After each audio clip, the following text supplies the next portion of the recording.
All right, everybody, let's go ahead and get started here. Glad you're here tonight. We've only got this session in our class left to go. The next Wednesday night we get together, the summer series will be going on, and there'll be other things going on. So I thought about what to do with this last class period, and I thought I would talk briefly about some tools available to you to use in studying the Bible, and then we're going to talk about a little bit of historical perspective on the New Testament. There's a couple of handouts there that you'll be looking at during the evening. First of all, everybody, if you're going to really study the Bible, you need to have 2 or 3 different versions of the Bible. The reason is that many times it helps to get different possible translations to really understand the meaning of a passage. And I would recommend that basically you pick one of or 2 or 3 of the versions that come from here over, and I'll add to your list here a little bit. These some people call form-driven versions. They're more literal translations of the Greek and Hebrew text of the Bible. Of course, you've got the New American Standard Bible, which is the NASB, and you've got the Old American Standard Bible, which is in the same category. They didn't put it on there because nobody uses it anymore. But Old American, ASB, and NASB over here. King James and New King James, quite literal. The ESV, quite literal. The RSV and NRSV, fairly literal. I would probably put the NIV over on this side of the line, or right on the line, because it's not much different than the RSV. But anywhere you go from here over, you'll be pretty well on target. Now, most of these in here in the middle, meaning-driven versions, you get a little more paraphrasy the further you go over to the right on the chart. The New American Bible, the New Jerusalem Bible, these are Catholic translations of the Bible, fairly good translations of the Bible. You've got some others like the Jerusalem Bible that's an older Catholic translation. It's still a good translation of the Bible. You're not going to go very far wrong using any of these, but some of these might be good for comparison purposes. If you were using like a New American Standard or a New King James and get one of these as a comparison Bible, it'd be a good comparison for you to have. The further you go over this way to the very far right on the chart, you get into paraphrases. The Living Bible paraphrase by Kenneth Taylor. It's not a translation at all. It's just it's his commentary on the Bible. The Message is the most paraphrasy paraphrase that we've got. Some people try to give this to our young people. It's not a Bible. It's just a commentary on the Bible. And I don't recommend any of these over here. These are just commentaries. If you want to use them as a commentary, fine, but don't use them as a Bible, because they're not the Bible. They're just commentaries on the Bible.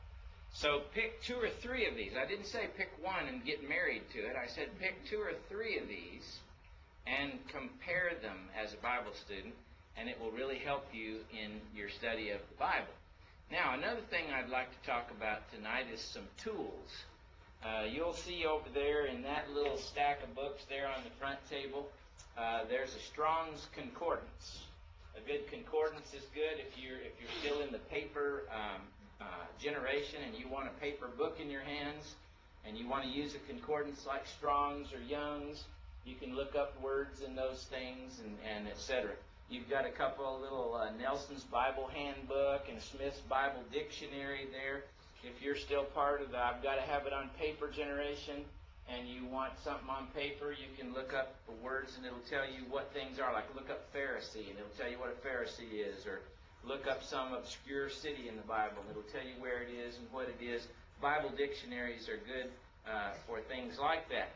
But if you are in the more modern world and you actually use a computer, then you don't need any of those books like Bible dictionaries and concordances. This is a product, I'll tell you about 2 of them. This is a product that you see up there in the left-hand corner called PC Study Bible. PC Study Bible. And you can go from simple to real complex. But if you want a good Bible study program that'll do just about anything you want to do, PC Study Bible will do it. If you click on this little thing up here, see where it says Bibles up here at the top? you'll get a whole bunch of different versions of the Bible. And like, see, if I wanted to look up Genesis 1:1 like it is right here, this is the NIV.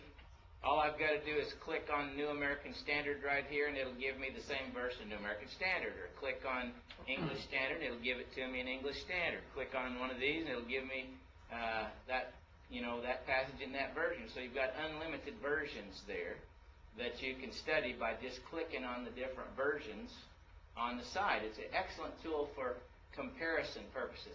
See that big Strong's Concordance there in red up there on the front thing? You've got several concordances or a concordance right under this. All you got to do is click on that little icon, type in the word you want to look up, and it'll give you every passage in the Bible in that particular word. Now, here's what it'll do, though. Look carefully. See, the New International is highlighted right here? So if you click on a concordance, it's going to tell you every place the word occurs in the New International Version.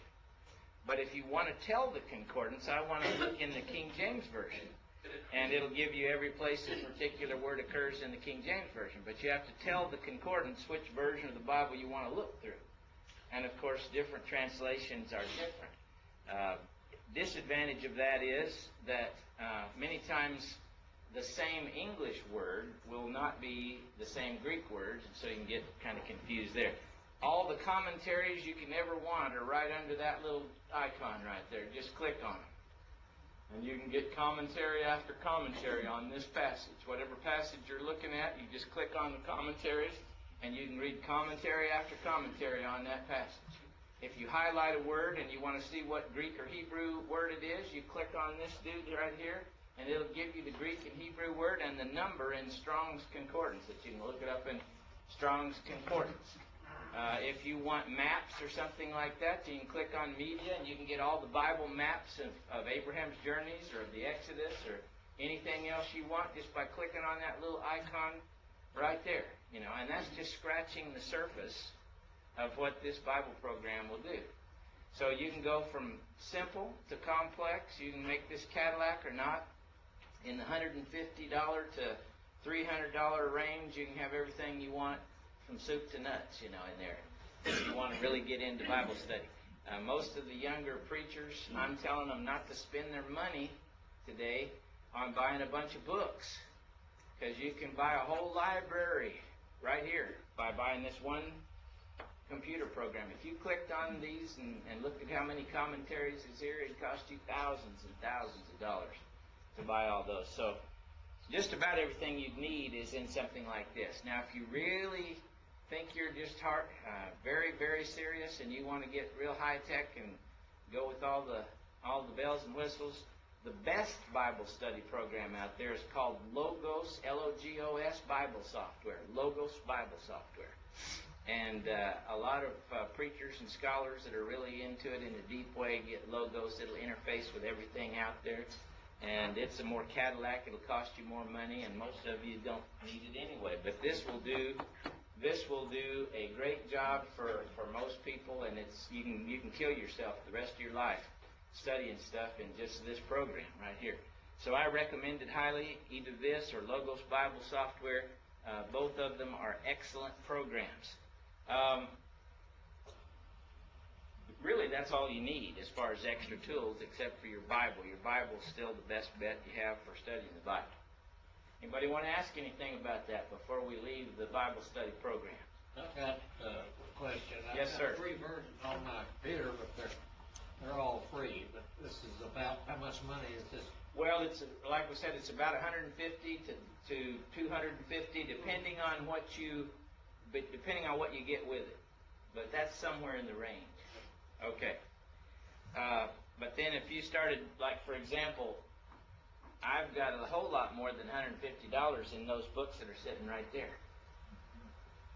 Which now seems really dumb, but back at the time, you could only get them that way. But 2 or 3 of those books are $50, $75, $100 a piece or something like that. So, all right. Now, everybody gets your little handout sheet that begins with Greek rule 125 BC on the left-hand side. You've got 2 of them that look a lot alike.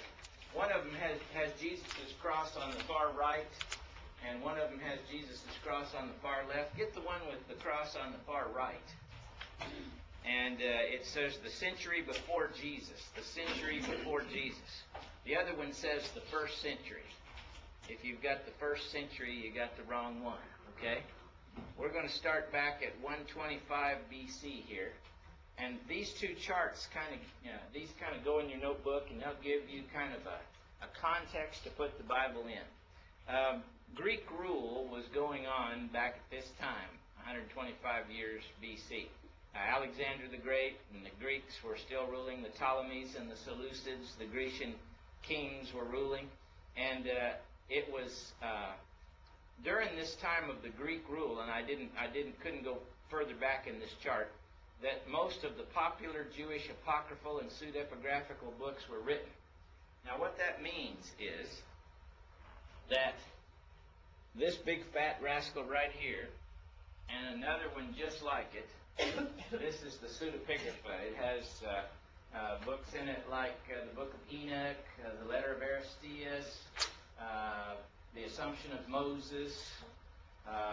It's got the Apocalypse of Baruch, 4th Ezra, Psalms of Solomon. These are some of the Jewish religious books that were written between the time of the Old Testament and the New Testament that tell you a lot about what the Jews believe. These are not inspired, they're not Holy Scripture, they're just religious writings of the Jews from this time period.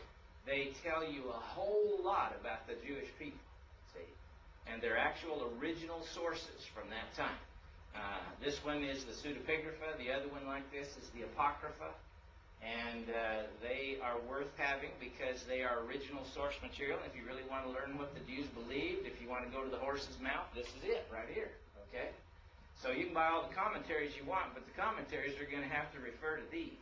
So why not just bypass all that and get the main thing there, see? So anyway, this is the books that come out of this period. Now in 63 BC, the Romans took over Palestine. They took over from the Greeks, and they ruled most of the world, but this was when they conquested the land of Palestine. So not too long before Christ was born, Romans occupied the land of Palestine. This was during the time of Julius Caesar.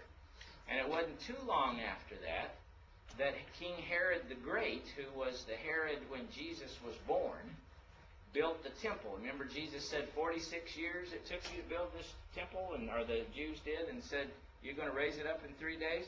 This was the 46 years period where they were building this temple, is right in here, see, before the birth of Jesus, okay, Herod the Great.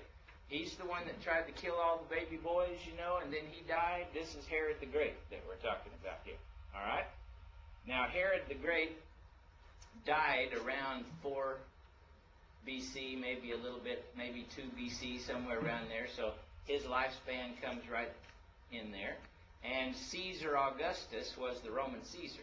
See, Herod was the king of the Jews in Palestine, little bitty Palestine. Augustus Caesar was the Roman emperor over the whole known world, see. So Augustus Caesar's ruling in Rome. Herod the Great is the king of the Jews in occupied territory of Palestine. The Roman soldiers are occupying Palestine, okay. It was about 4 BC that Jesus Christ was born.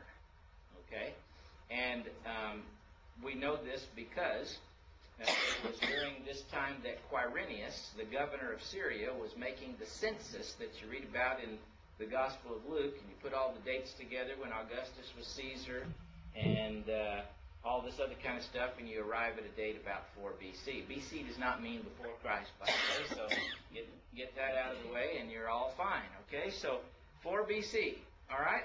So during this time, now one of the things I've done here on this chart, and yours is in black and white because we didn't want to pay for all the color copies, but the blue things that I have on this chart are Jewish sources. See these down here, the popular Jewish apocryphal literature, that's in blue because that's Jewish. Herod the Great is Jewish. These red things on the chart are Roman. See, Roman people, people that were not Jewish, pagan Roman people, okay? Now, during the time Herod was building the temple before Jesus was born, the Qumran community, where the Dead Sea Scrolls were found, this was a Jewish community, at Qumran near Jerusalem. This is when these people were already in this place, and they had their little out in the desert community, and they were reading this library of Bible scrolls, and everything was found. But they were living in the time before Jesus was born. They lived here at Qumran until AD 68, until well into the next century. It was in 68 AD when the Roman armies came through to destroy Jerusalem that the Qumran people fled in front of the Roman armies, and they stuffed all their scrolls in those caves to hide them from the Roman armies, and they fled. But from at least the early 1st century BC to the middle part of the 1st century AD, these people occupied this community. Again, blue because they're a Jewish source. Now, you read about Pontius Pilate in the New Testament, right? Roman sources tell us that before Pontius Pilate came to be the governor of Judea, before Pontius Pilate, Coponius was the governor of Judea, AD 6 through 9. He had Pontius Pilate's job before Pontius did.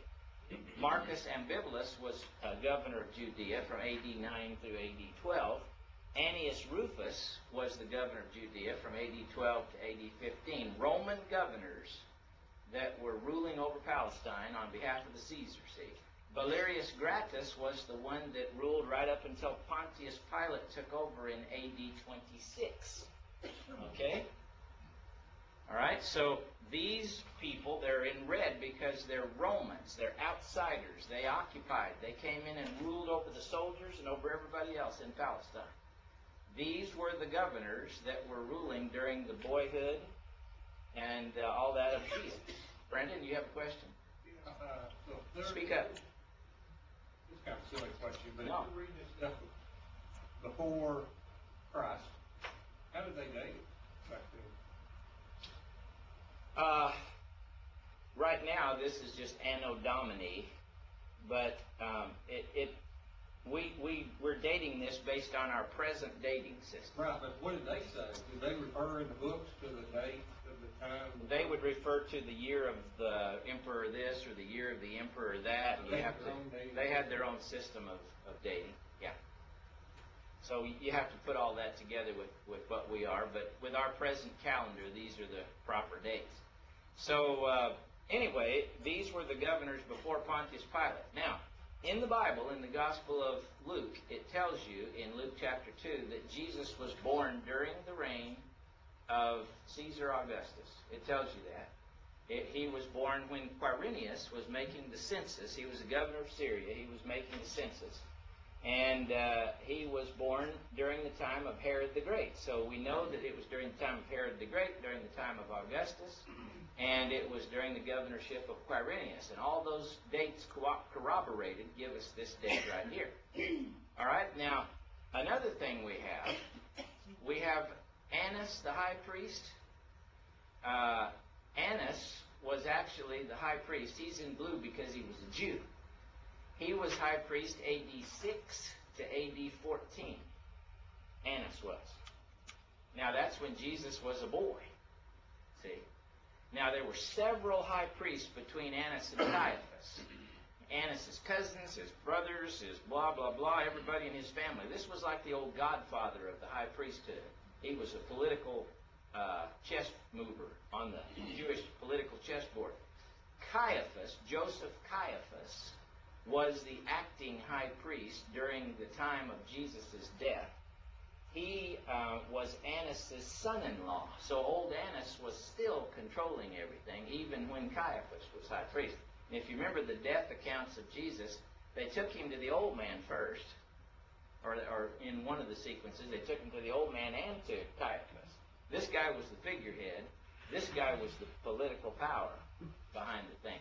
But there's dates for all these guys. This guy ruled, and then several of them, like 6 or 7 of them ruled between these two guys. And this guy, like John says in John chapter 11, verse 30-something, or verse 50-something, he says Caiaphas was, quote, high priest that year. They were supposed to be high priests for life, but they were rolling them in and out of there like crazy, appointing one and appointing another, etc. So Jesus Christ was crucified, according to our present calendar, about AD 29. Now, see, people get messed up because they think he was born at 0. That's not true. According to our present calendar, that's wrong. He was born about 4 to 5 BC, see? And so instead of the church beginning in AD 33, you need to back that up about 4 years to AD 29, or maybe you could stretch it to AD 30, but certainly not AD 33. So when they tried to put the cornerstone on this building and say it was the church established in 33 AD, I said, let's don't do that. Let's say it was the church established in Jerusalem on the day of Pentecost. Say that's Acts chapter 2. Let's don't just put the wrong date down there. But it is the one that was established in Jerusalem on the day of Pentecost. Okay. Now, so Jesus approximately was crucified in AD 29. And this brings you to the end of the Gospels, see? So all of these things kind of give you a historical context for the things that were going on. Now, also Jewish sources. There's a couple other Jewish sources at the bottom of this chart. I'm going to widen out just a little bit here.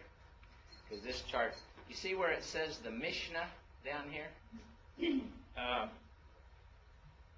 The Mishnah is this fat little book right here. This is the sayings of the Pharisees, the sayings of the Jewish rabbis from 200 BC to 200 AD, which covers the lifetime of Jesus.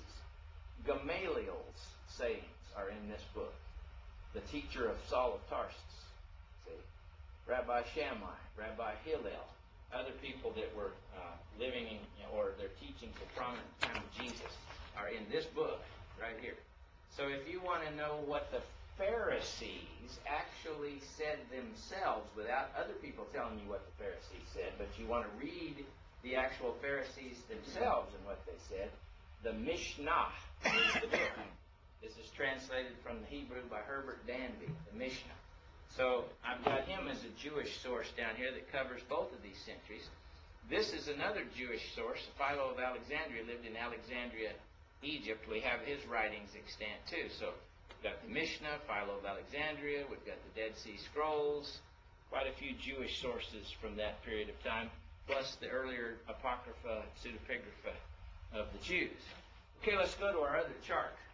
So, Yes, ma'am. these other translations, they're translated in English, but what are they, like, are they like King James transversion of?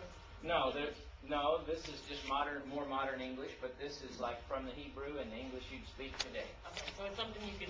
Oh yeah, follow. you can read it. Yeah, you sure can. All right, so now let's go to where Jesus is crucified and start at this end of the program. Now you remember those other governors of Judea that we listed all their dates before the death of Christ? This is Pontius Pilate, who took over in AD 26. And that was just 3 or 4 years before Jesus was crucified. He took over as governor. He made everybody mad because the first thing he did was march into Jerusalem with his troops holding up the golden busts of the eagles and the statues of Caesar. And the Jews went crazy because they didn't allow any graven images in Jerusalem. And he marched right in pushing those graven images in their face. And they rebelled, and all difficulties broke loose in Jerusalem, and he hated them and they hated him. Another time he robbed the treasury of the temple treasury and built an aqueduct with the money out of the treasury, and they rioted over that. And he put soldiers among the crowd with clubs and weapons and beat a bunch of them to death and everything. Another time he pulled something similar to that. So they hated him and he hated them. You got to remember that. And he was the one that was the governor that actually condemned Jesus to death. So it was in AD 29 or 30, somewhere in there, that the New Testament church actually began in Jerusalem on the day of Pentecost. See, 50 days after the Passover, Jesus was crucified at Passover time. 50 days or so after that, Pentecost, and the New Testament church began. All right, now we have this period. Let me widen out just a little bit so you can see this a little bit better. We have this period between AD 30, let's say, and AD 70. There's a 40-year period in there between AD 30 and AD 70. Now, most of the New Testament was written during that 40-year period. All of the books of the New Testament were written after the death and resurrection of Jesus. The Gospels were written, So during this time, this is when the first part of the book of Acts is going on. See? The initial spread of Christianity from Jerusalem to Judea to Samaria and to the uttermost parts of the earth. Paul died in the mid-60s, early 60s. Paul died. Every single one of the apostles was dead by AD 70 except old John. He's the one that lived past AD 70. He was alive into the first part of the 2nd century. He lived into the 100s. But everybody else was dead by AD 70. Okay? During this time, you had living apostles. You had prophets that were speaking by inspiration and writing by inspiration. You had evangelists like Timothy and Titus, running around. The first elders and deacons were appointed in congregations after those congregations were established. You had congregational autonomy, meaning each congregation was independent, from all others. The word of the apostles and prophets was universal or Catholic truth. The word Catholic just means universal, all over the place. So the authority of the apostles and prophets wasn't limited to one church. It was in all churches. The authority of the inspired prophets was not limited to one church. It was in all churches, see? And the local elders simply taught the things that the apostles and prophets taught as authority. But this was the spread of Christianity. Now, by the time of the Jewish rebellion, when the Jews rebelled against Roman rule, and the Roman Emperor Titus came in with his armies. See, right in here is where the people at Qumran ditched Qumran and left their scrolls in the caves and ran off for cover. This is also, you saw the movie Masada. This is when the Romans took down Masada at this same time, when the Romans came through Palestine, AD 70. By AD 70, you had 3 of the Gospels already written. You had the book of Acts already written. You had the Pauline epistles already written because Paul was dead. You had 1st and 2nd Peter written because Peter was dead. The book of Hebrews was already written. All of these things were already in place by AD 70. See, some people say, well, these councils in the 3rd, 4th century voted in the New Testament. No, that's nonsense. These were already done and already widely accepted by AD 70. Okay? Now, during this time, there was a Jew that was kind of in cahoots with the Romans, and he was writing down a history of the Jewish people. His name was Flavius Josephus. One of the best things you can read on Jewish history that goes all the way back to the Bible times and all the way up through the 1st century and everything is Josephus. Now, he's just a guy, but he'll give you a real perspective from the Jews on the whole flow of Jewish history, especially the time of the 1st century BC, 1st century AD. So this is a good thing to have. And some of these Bible programs, you can buy this and you can read it along with everything else. But he's in blue because he's a Jewish source. Remember, the red ones are Roman. These are Jewish. Okay? Now, this kind of gives you a context for the period of the New Testament. Now, the book of Revelation and John's other writings were not written until near the end of the 1st century. We don't have exact dates on most of John's writings, but they were like at the earliest in the mid-80s and in the 90s of the 1st century. Revelation probably about 96 AD.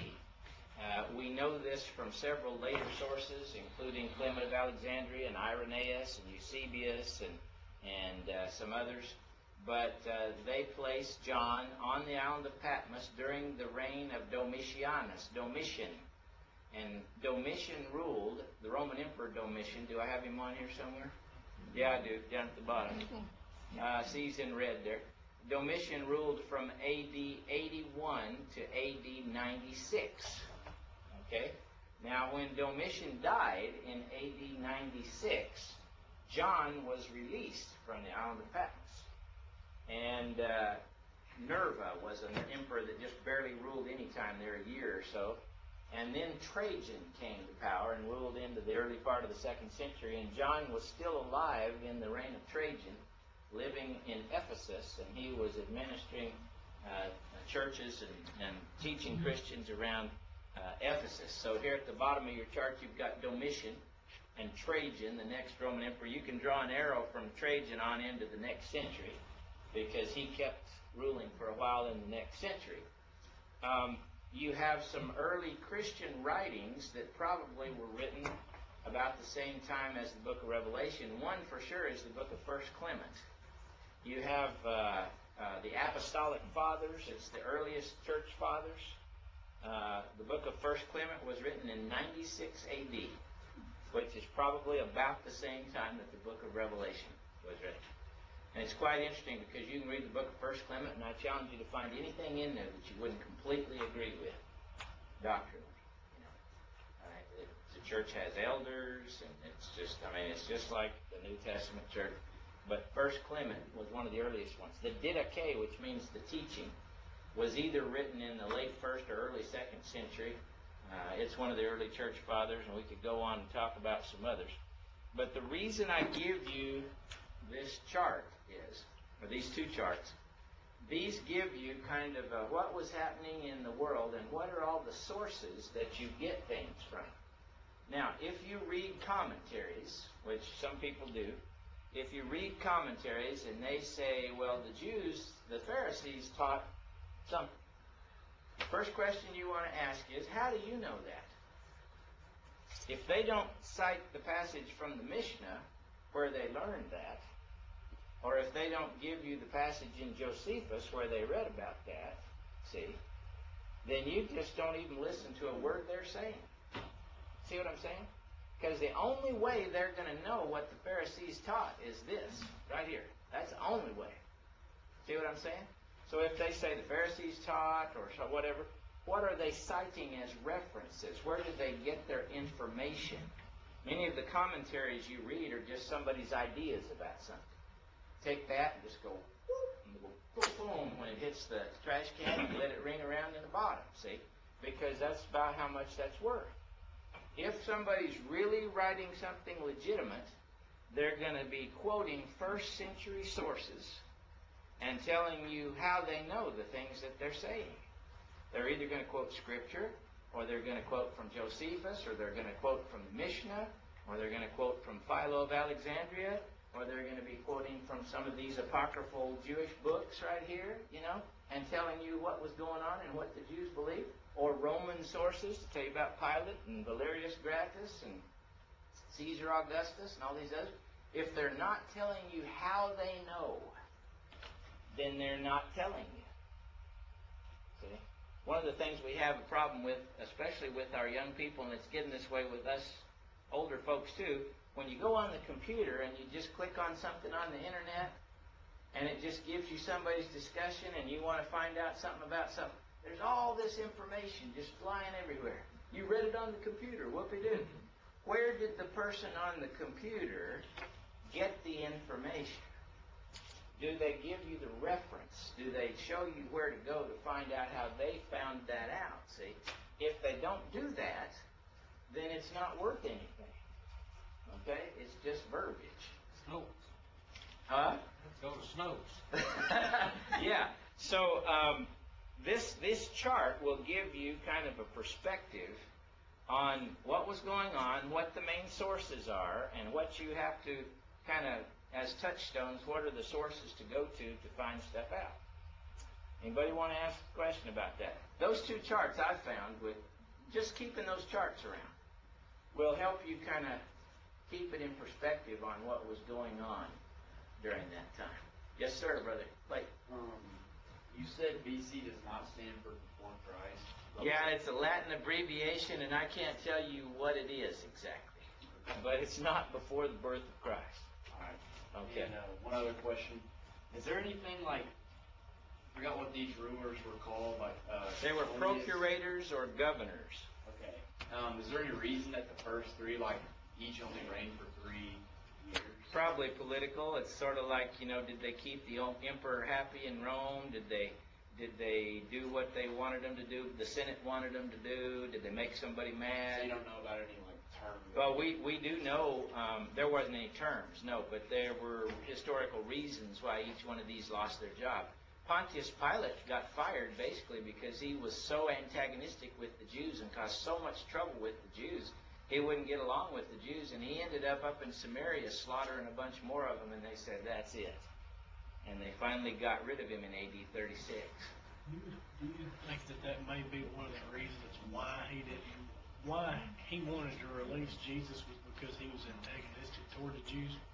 I think he was gigging them when he said, shall I release to you the King of the Jews? And he knew what that would do to them when he said to them. He was trying to make them mad. Yeah. Well, I mean, I think he'd have made him madder if he'd released him. But you know when he dressed him up in the cloak and in the crown of thorns there, he was trying to make them mad. That's what he always did. When you read the rest of the history about what he did, you know that they hated Pilate and he hated them. And when they got him up in the early morning or middle of the night and they dragged this Jew in front of him and bothered him with that, that's the last thing he wanted, you know. Now, Jesus kind of upset him in the process, that's for sure. But he taunted him and taunted him and taunted him. And he kept on doing it after Jesus was crucified. His wife also was upset. Yes, she was. Yes, she was. Okay, so, yes, Miss Ginger. I Googled BC and it says on the internet it stands for before Christ. Isn't that great? Yeah, that's good. That's great. Yes. They just screw up on calendars. It's supposed to be based on. If you go back to the beginning of time, different nationalities had different calendars. See, there have always been different calendars in different countries. And before there was any kind of standardization, like the Chinese were going by one calendar from the Ming dynasty to the so-and-so dynasty and judging off of that, and the Egyptians were going by a different calendar, the Romans were going by a different calendar. So that's a complicated subject, but it just boils down to now that we've kind of everybody settled on, okay, that we've got a dating system, and this is it, and this is where it fits. Okay? Time to go home now, I think, pretty close. What time is it? 20 after. Anybody want to ask another question before we adjourn for the night? Okay, y'all have a great night, and next week we'll be on a new class system. 6:30 or 7? 6:30.